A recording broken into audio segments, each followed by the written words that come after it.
You're watching News 24 Live. Welcome to this week's Wheels Show. We are going to be test driving the Mazda 2 Hazumi with Wheels 24's resident driver Sean Parker.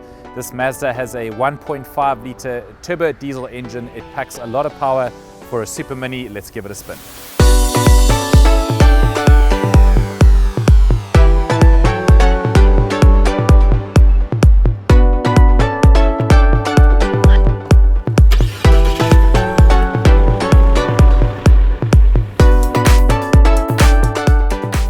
Sean, driving this car, what stands out for you the most? Look, I mean, definitely the engine.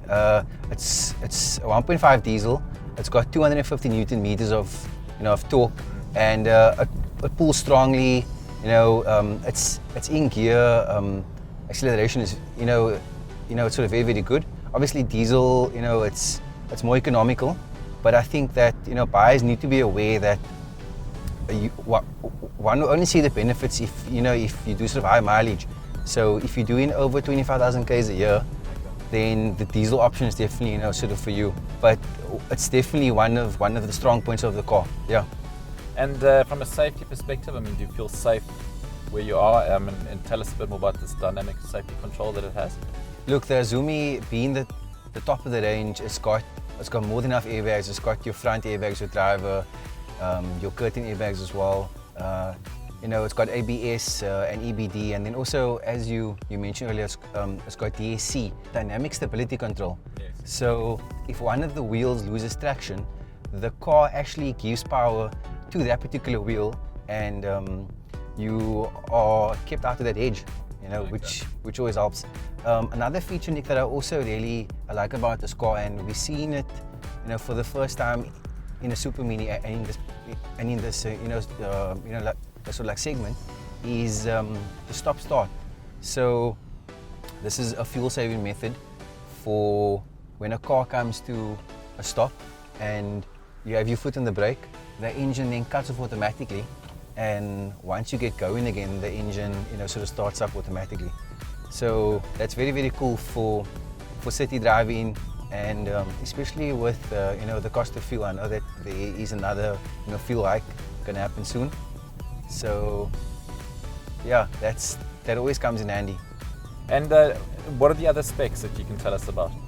Yeah, so all the models come with an 18-inch sort of touchscreen, and that houses your music. You can even download a couple of apps that you can then sort of see on the touchscreen and use. It's very interactive. It took me a couple of minutes to sync my phone, and you have two USB ports, you have an SD card slot, you have your aux, sort of point. Yeah. It's very, very well spec'd. And then there's sort of this user control in the center, which allows you to move between your music and your radio and your entertainment.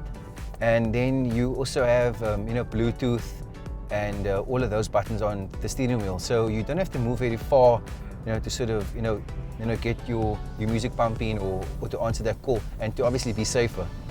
In terms of this car's style, the design, who they're targeting? Because previous generations have been accused of perhaps being a little bit girly.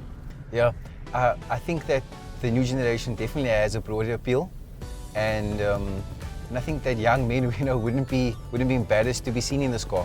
I think that sort of coupled with this engine, it definitely has a masculine appeal, and I think the name also like the Hazumi name kind of it alludes to something that I think is a little bit more ninja than perhaps more princess. Sean, finally, talk to us about price. This particular model is 259,000 Rand, which I think is great value compared to the equivalent, sort of Polo. I think that the German, VW, that you have to sort of add on like quite a few extras to get to the sort of spec.